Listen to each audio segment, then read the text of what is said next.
Stroker Ace was born to race. He had a mean streak 2 feet wide. A son of a gun with a taste for fun and more than his share of pride. Take a dirt road curve with a devil's nerve, make a car dance across some mud. And haul and shine was his regular line till the track got in his blood. He was a real hot shot and he bragged a lot, but man, that fool could drive.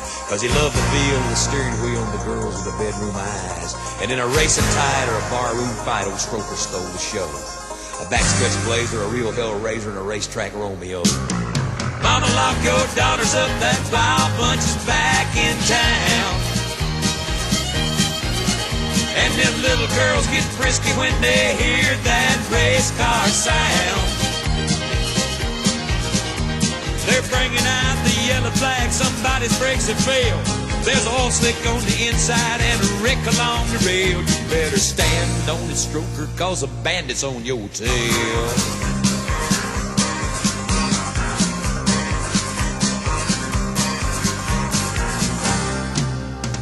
It's a downright joy for a country boy when he hears them engines moan. But you gotta hang tough and it gets real rough when you're out there on your own. Cause they'll push you around, they'll knock you down, they'll shove you up against the wall.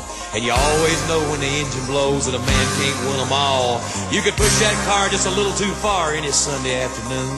And if you'd break your neck, some damn fool wreck, they'd forget about you soon.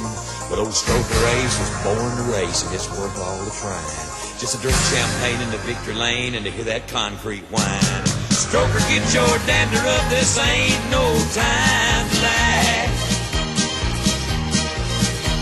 You got to make a lap up if you're gonna take that checkered flag. Number 10 is closing in to even up the score. It's time to wave bye-bye and put the pedal on the floor. You better stand on the Stroker cause you're blowing off their door. Blow the doors off, Stroker. Stand on it, son. You good-looking devil, you.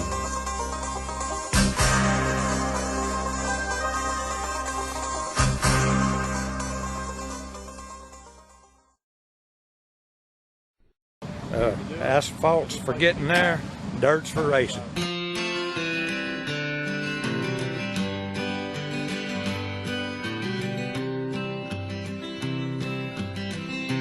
Time to pack it up and haul it home. Didn't do that well tonight.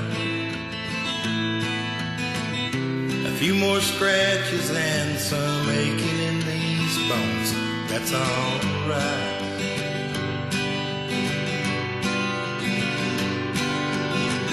This week I need to work some overtime. Take the wife out Friday night. A couple new tires before Birmingham. That would be alright.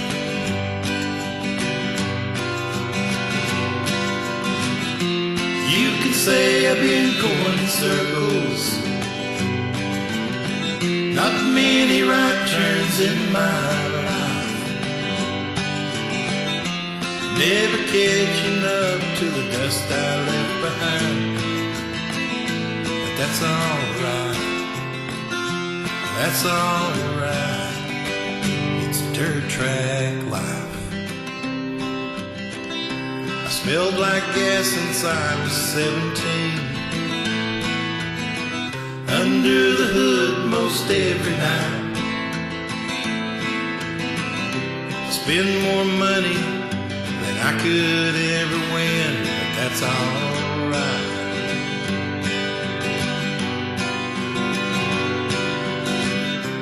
Won first place back in '63.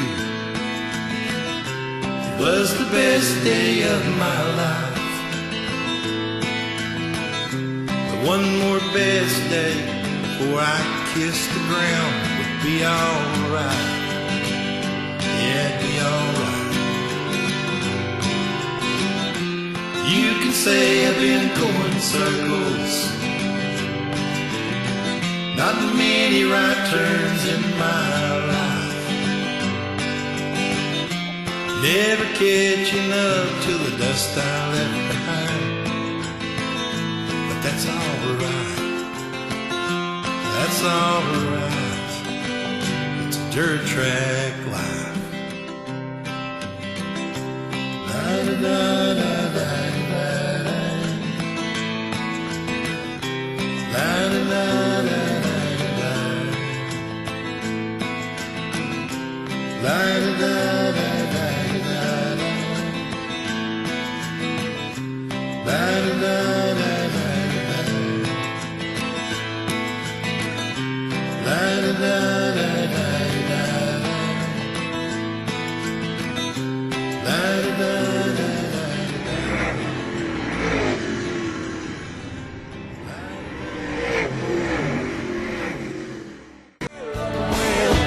Dirt track cowboys,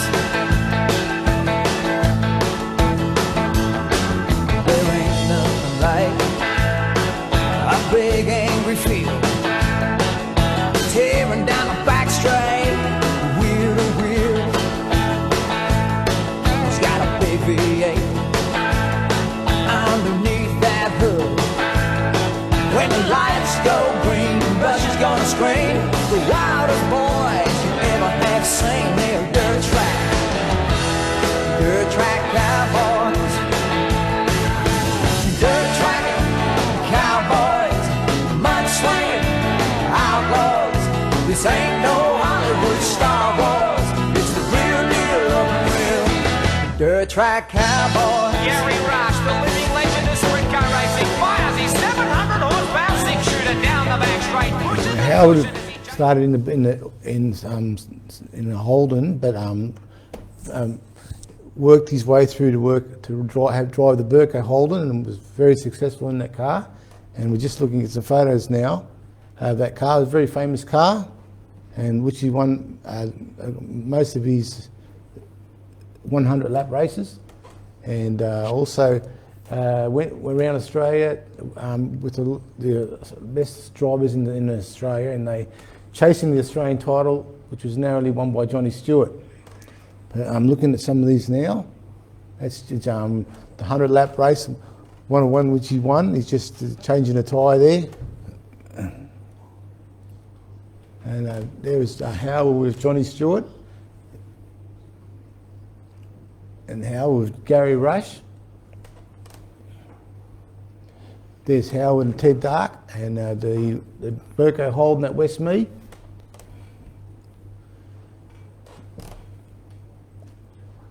And there's Howard with Brian Menyon. Unfortunately, he's not here tonight. There's Howard with Johnny Stewart. These are the top two drivers in Australia for a period of years, battling around Australia.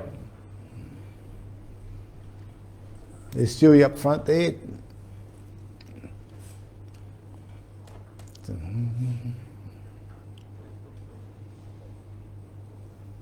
There's a Howard with Blair Shepherd. Howard and Gordon Benny at the Royal. Now, and then this is when Howard moved up to Volkswagen technology, far superior than Offenhauser's and the Holdens that he'd been used to.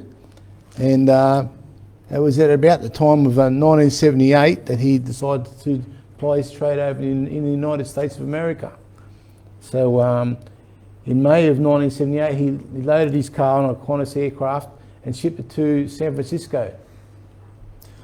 Yeah, I packed up the race car, sent it off, and then a week or so later took the family over to America for 3 months, and we raced on the USAC circuit.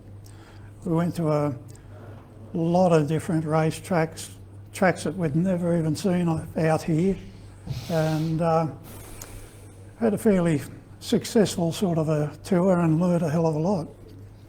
And he travelled to Indianapolis with a 3,700 kilometre trip, and what happened on that way? Yeah, a pretty long trip. It's like driving from Queensland almost to Perth, and had a lot of excitement along the way. One time we were driving somewhere along Route 66, and it was pouring down with rain and windy, night time of course, and the motorhome was blowing all over the road, and I kept going, and the kids and my wife were pretty upset with me. They wanted me to pull over, but I wanted to get to Indianapolis. Anyway, I blew a tyre on the rear of the motorhome. They had bogies on, and that sort of stopped me. I came to a little town and pulled around the back of a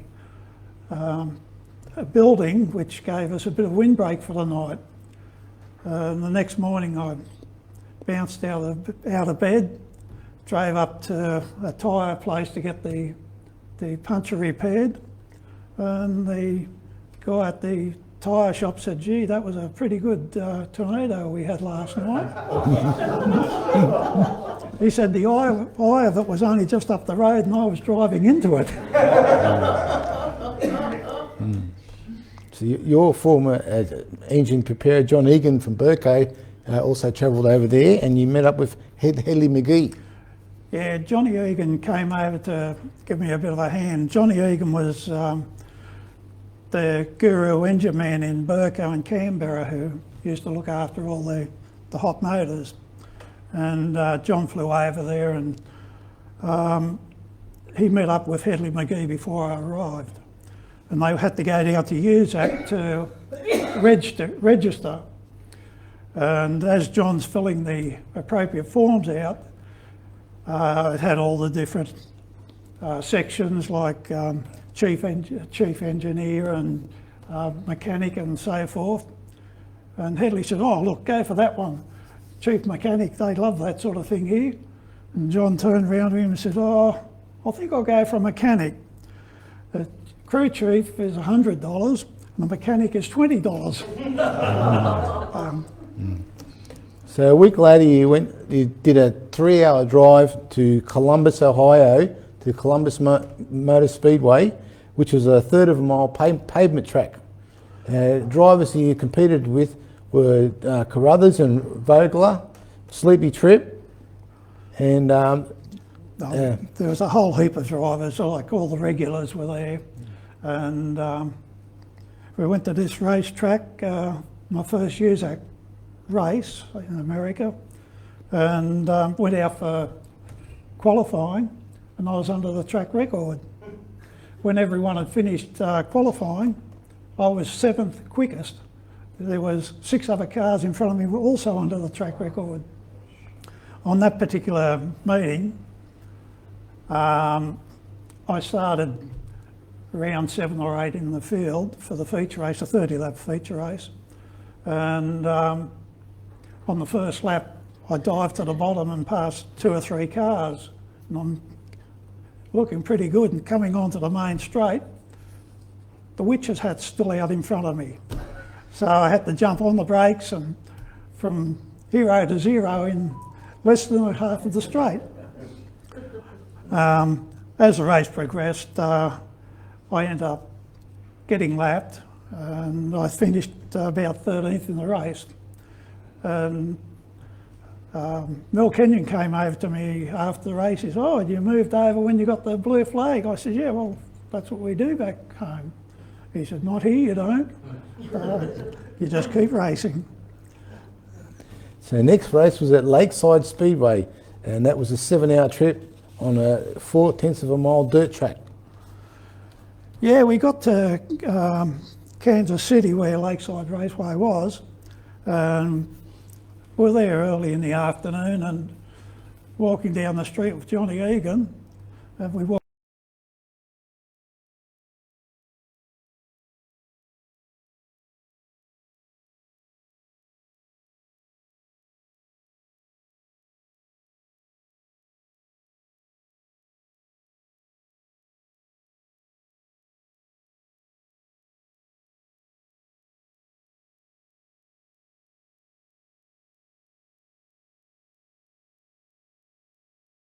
afterwards. He said, "What are you drinking?"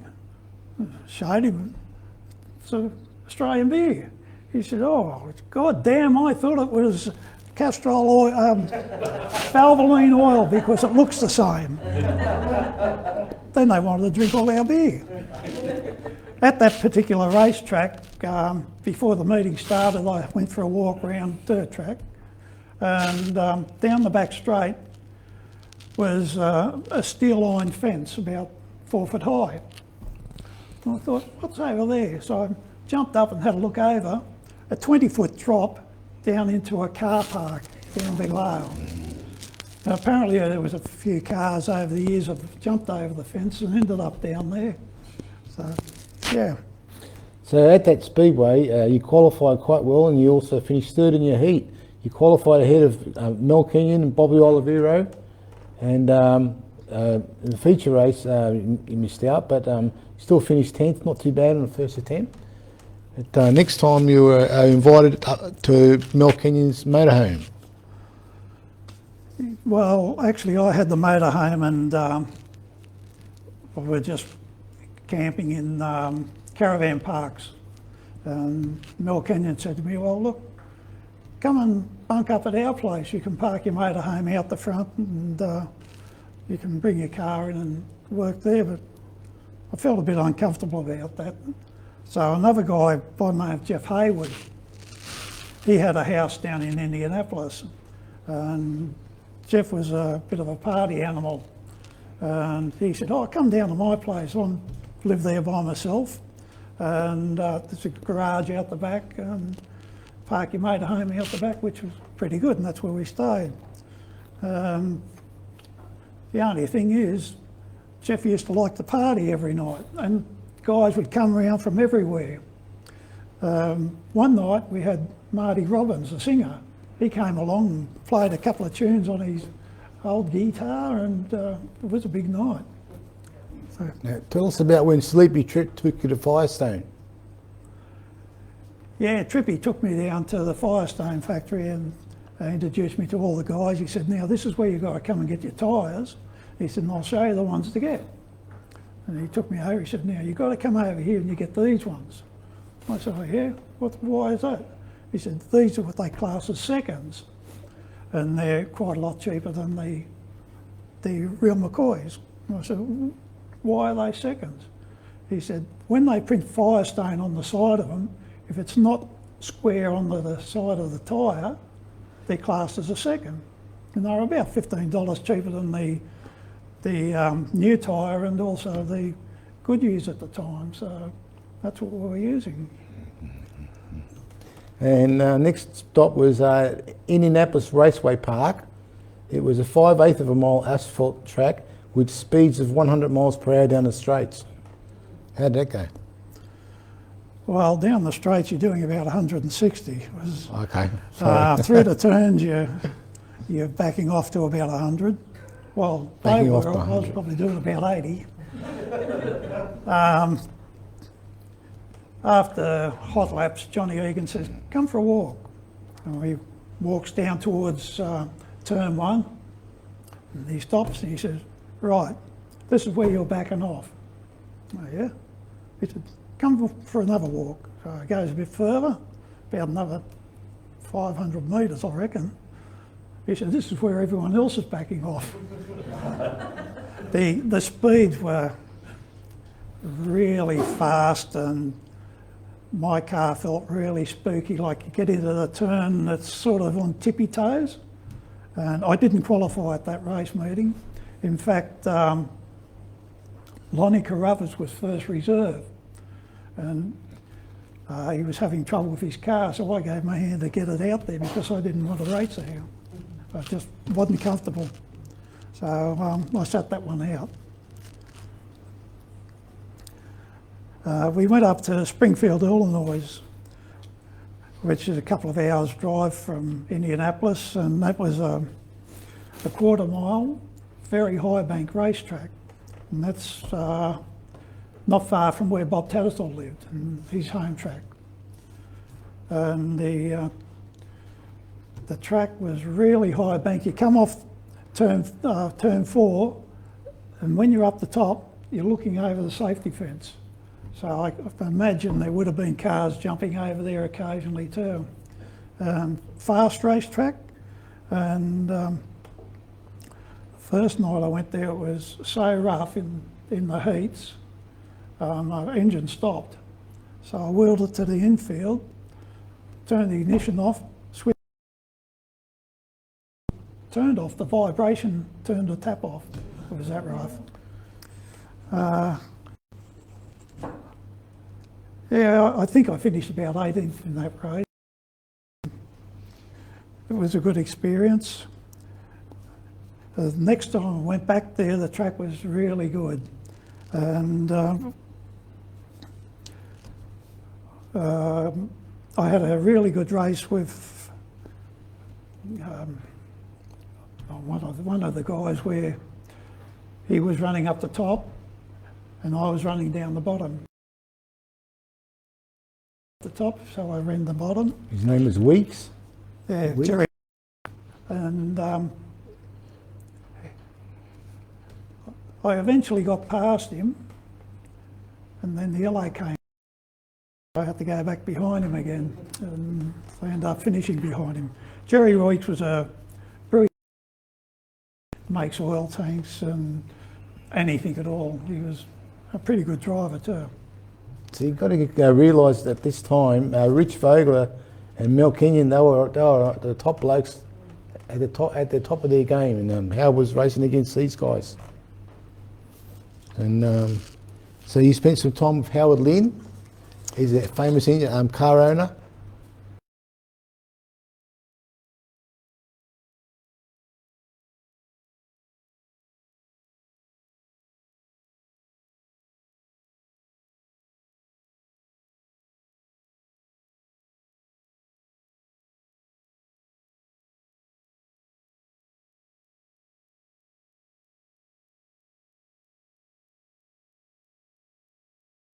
Helped me on suspension. And he was a really good bloke. He had a that used to run around everywhere, and the bloody thing bit me on the ankle. He thought it was a big joke.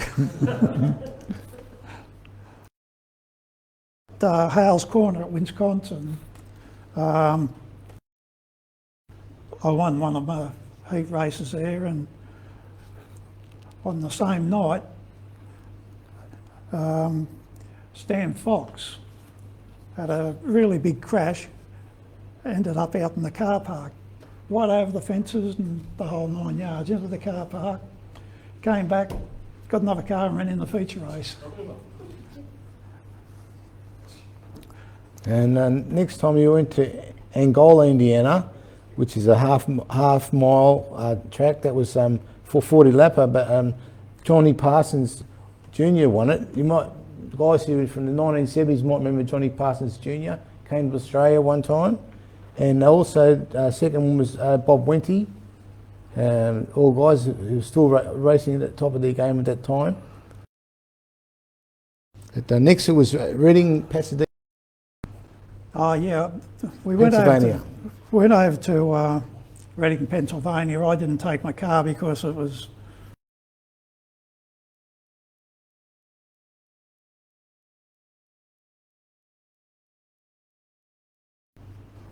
and there was a video clip just recently on YouTube, and a big crash there with Lonnie Carruthers rolling over and Jeff Hayward and Dana Carruthers. That was a shortened meeting because it had been raining, so I think they had 2 feature races from memory, and Johnny Sherman won one of them, and then Parsons and Kenyon.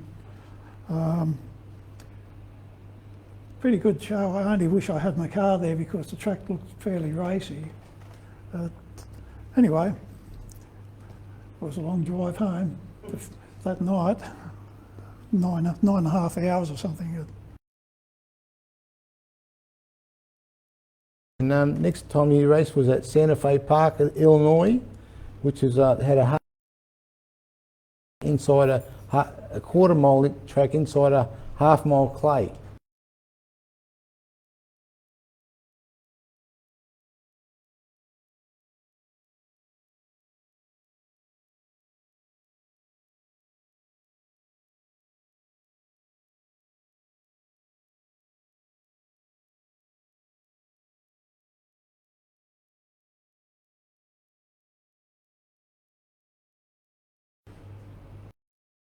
lot about it.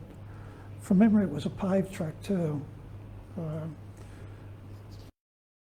Meeting a few people turned up with some beer and the barbecue, and the guy with all cars, sledgehammer and an axe.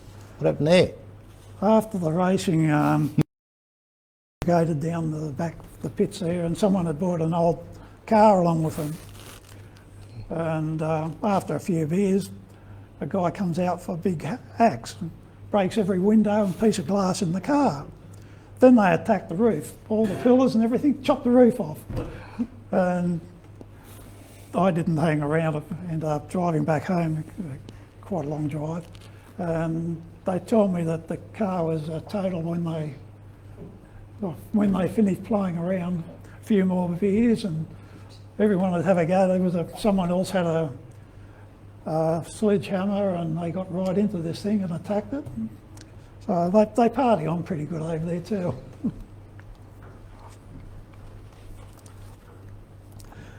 We went off to Kokomo, Indiana, and there was about 38 qualified for that particular race. I qualified 11th, and in one of the heat races, Ronnie Sherman and myself started from the back, and we making our way along, and next thing we're tangled up together and both spun, so rear of field again. Sherman ended up winning that heat race, and I was second to him. That was the first clay track I'd ever raced on. Not unlike Parramatta in Sydney. Very tacky track, and everything worked out pretty good for me. It was rained out for the feature race. So for the following meeting, which was going to be several weeks later, I was to start on pole. However, that was when I was back in Colorado, so there wasn't any going back east for that one. I was heading back home at that stage. We went up to Owasso in Michigan, and that track was managed by Roger Ward, the Indy driver. And it was a quarter-mile pavement track inside a half-mile pavement track, and progressively banked, so it was quite a quick little racetrack. There again, they had 26 qualifiers for that one. A few of the local people from the area came with older cars like Offies and Chevy 2s and that sort of thing. Benton Houses were there, Gary and Tony. I ran second to Parsons in the heat and 8th in the feature race. So I was pretty happy with that track. The Firestone tyre guys came round, and they were doing testing the tyres, like a gyrometer and heat readings off the tyres. They went round to anyone that had Firestones on.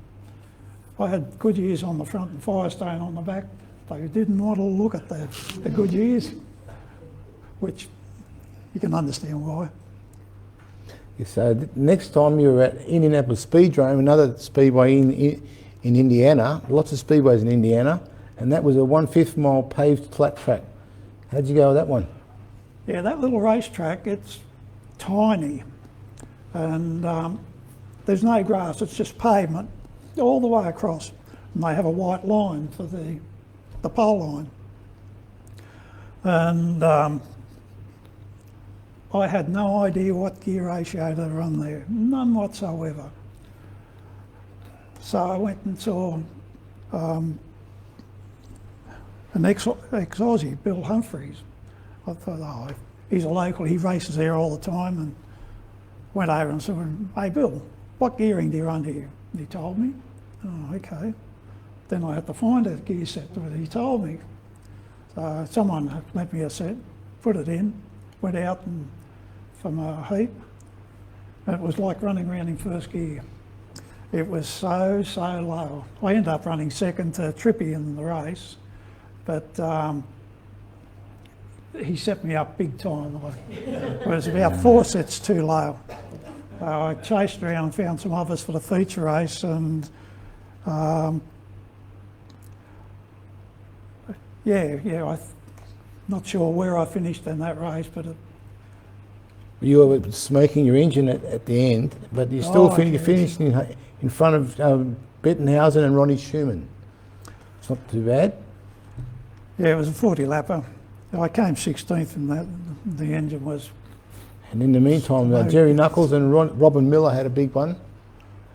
Yeah, they came together pretty good. Robin Miller is a writer for one of the newspapers and magazines over in Indianapolis, and now he's a better writer than what he was driver.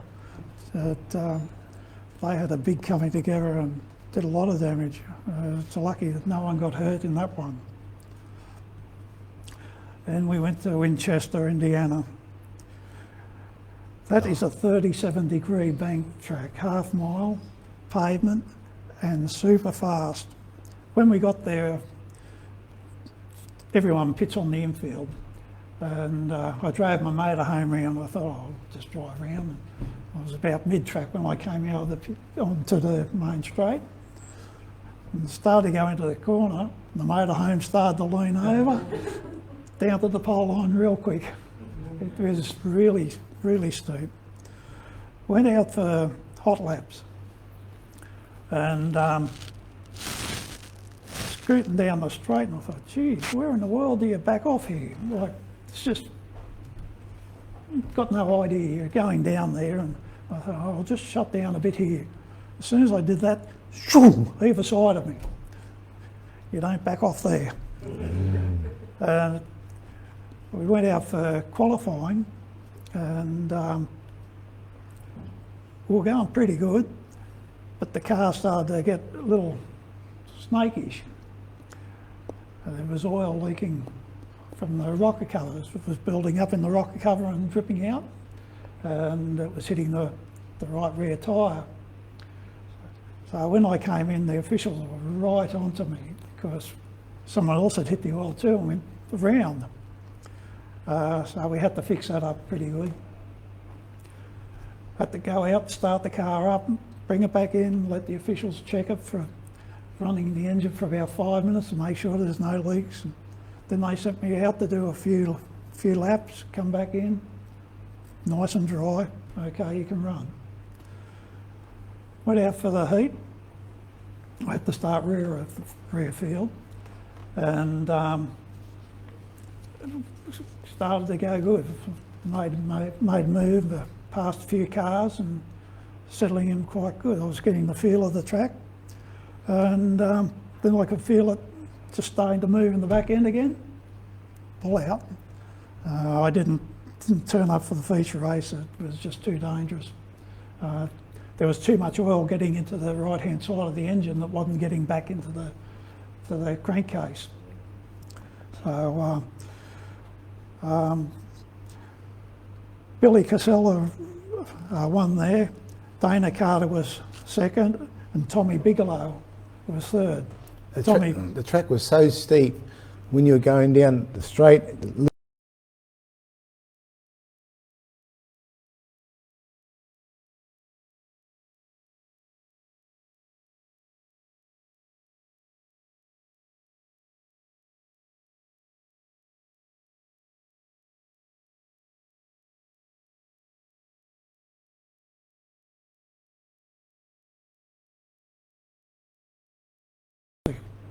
Comes back down, you're looking under it.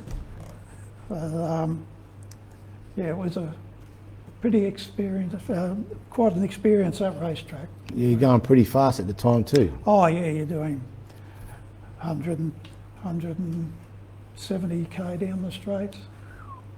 That racetrack, my car was more comfortable than what it was at IRP.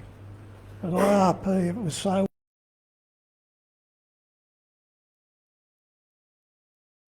as much banking. That was really scary. But Winchester, And before I got the Salem, and the time that Rich Vogler set in would have sat him on the second row for the sprint car race the same weekend. That was a fast car. And he was a hard peddler. And you were with the Rocky Mountain Midget Racing Association. And Rain, in the first meeting, what happened then? We drove over to a area, Colorado. When we got there, it was pouring with rain. So I was with Jeff Hayward, and we're in the same caravan park. It's a waste of time going to the races, it's going to be rained out. And of course I had to give him some Vegemite sandwiches, which so we had a few more beers, and we had a few more again, then eventually we went to bed. Next day I woke up, flash, but there was a country and western turnout on in the caravan park on the Sunday afternoon. And I went over and had a look, and all the big names were there, Kenny Rogers and Mel Haggard? yeah, Mel Haggard, and you name them, they were all there. But I was a bit down and watched the show. Turned out that we could have gone to the races and raced because Airy racetrack was a few miles down the road and it hadn't rained there. So that was a race I missed out on. Go a night or two later, I think it was a Tuesday night race, and that is a half-mile high bank clay track. And when I say clay, I mean tacky clay. It rained when we were there, and you parked on the infield and you got to get out real quick. And we weren't quick enough, we were one of the slower ones. You had to drive onto the track and then up a ramp to get out. Well, one guy had a great big bus converted to a trailer, well, motorhome come trailer. And he sort of got halfway, slipped all the way sideways down the banking. The track was just that sloppy. All-wheel drive club to help tow everyone out. We went back again and we did get going. And Jeff Hayward qualified quickest there with Mike Gregg, who was the local hero there. He was second fastest. Trippy was third fastest. I had a problem. 39th, there was 46 qualifiers there. Anyway, we did okay. We didn't about 10th or 11th. We're quite happy with that. The biggest problem with the racetrack, going to these tracks, and you've got no idea what's set up.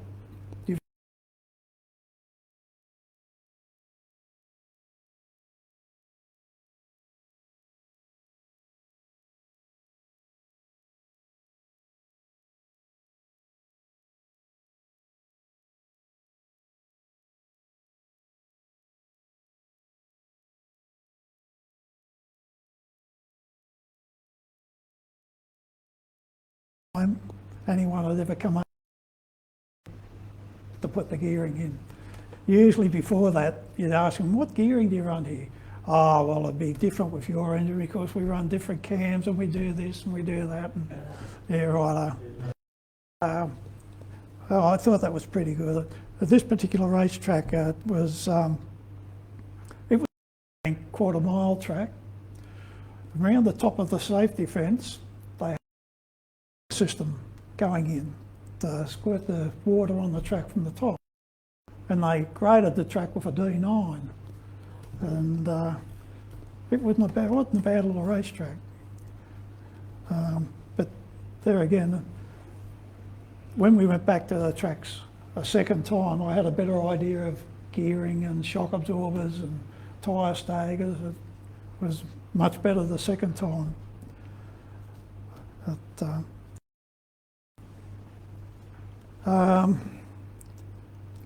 then we had California. Oh no, before that I went to Delta, Colorado. And Delta, Colorado was it was a quarter mile that was set in valley. And bleachers all the way up the hill. And up the top of the hill was a car park area. Anyway, playing around, bouncing cars and that up the top. One of the cars bounced over the top, came right there.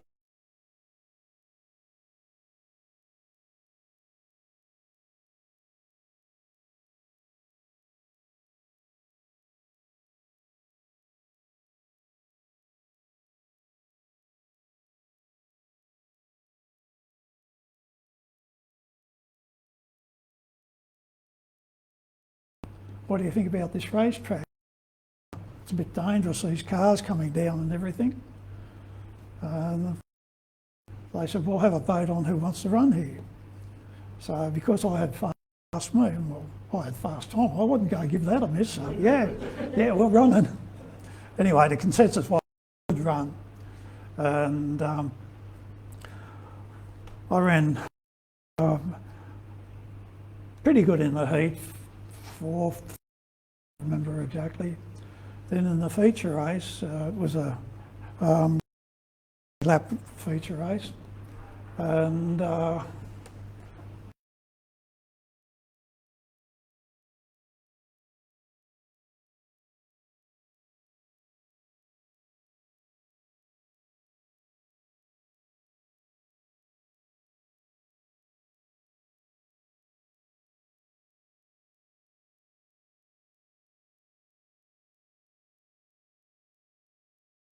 into the turn without using the brake. Because it's fun. And so that was the end of that race. But when I did set the quick time, they gave me a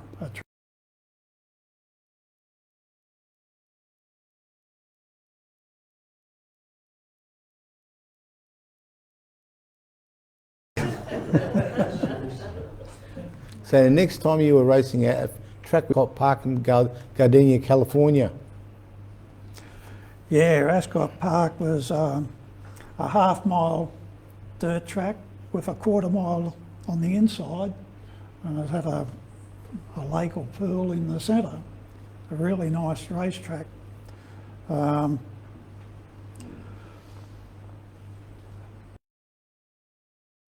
There, the old motor was getting a bit sick at this time, and she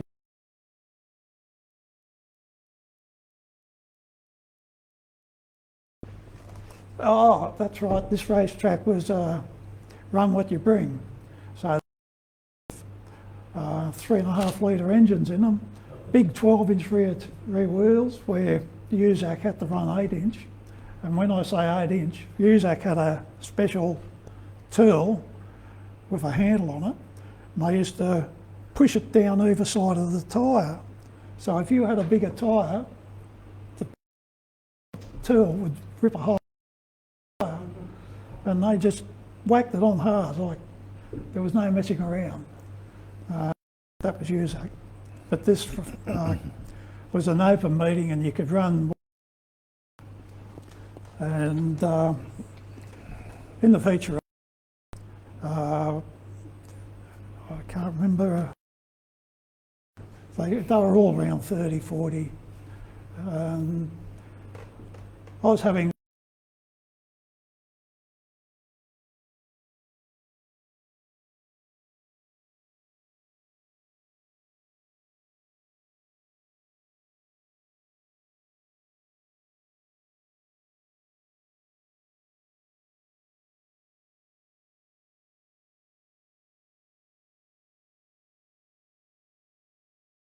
Mike ended up running, and I came in fourth. I passed him on the last corner.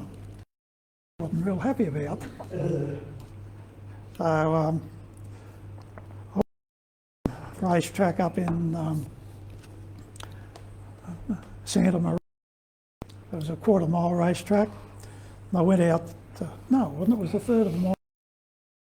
I went out and did qualifying. Came back in. They didn't get the time. Went back out again. Same thing. The third time I went out, I'm pretty cranky at this stage, and the push car wasn't pushing real fast. I switched the ignition on too early and bang, diff. So that was the end of that. I have the heli diff all repaired. And that was pretty much my last race there. So all in all, in the championship, the USAC championship, I did out 14 races, finished 34th in overall, which at the time I was disappointed because I knew I could do better. It was just pretty hard not having a lot of local knowledge on the tracks. But there were certainly some good drivers there. Fogler, Tripp, Kenyon, Lockshaw, Carruthers, Winnie, Rice, Sherman, Weeks, Carter, Pangborn, Gary and Tony Bentonhauser. Davey Ray's dad was racing back then. So there was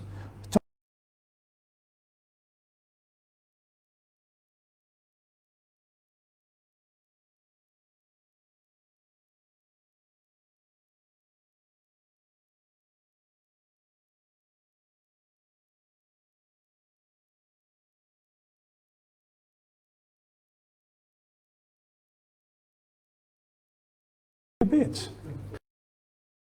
Pretty good effort you did. You had a Australian-built Gardner. Yeah, the car was built in Queensland by Gary, and that was the first. They bought an Edmund.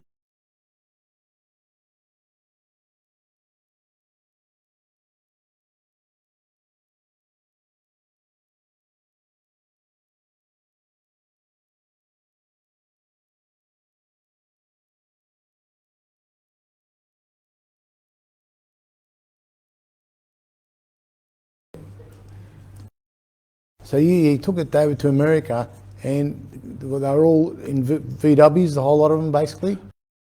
No, there was a lot of different engines. The engine of choice was Volkswagen, but there were still Offies running, Chevy 2s, flat 4s, the Volvo, Daimler, copy engines of often houses like, yeah, no, there was a lot of. And in Australia, when you run a Volkswagen against as a Holden, Cisco, how was the handling of a Volkswagen compared to them? Well, when I built the Volkswagen, it was Liverpool pavement days. I'd been running my Offie on the pavement beforehand. The Offie was a 1948-50 model. You just couldn't compare cars of yesteryear to what we were running in the 70s. The Volkswagen was lighter, steered lighter, turns better.